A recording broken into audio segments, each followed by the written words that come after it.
गरुडगमन तव चरणकमलमिह मनसि लसतु मम नित्यम् गरुडगमन तव चरणकमलमिह मनसि लसतु मम नित्यम् मनसि लसतु मम नित्यं मम तापमपाकुरुदेव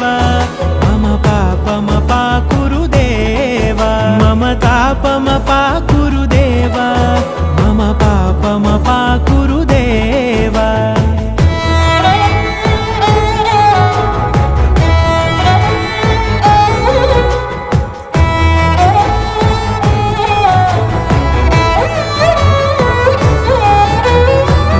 जनयन विधि नमुचिहरण मुख विबुध विनुत पद पद्मा जल जनयन विधि नमुचिहरण मुख विबुध विनुत पद पद्मा विबुध विनुत पद पद्मा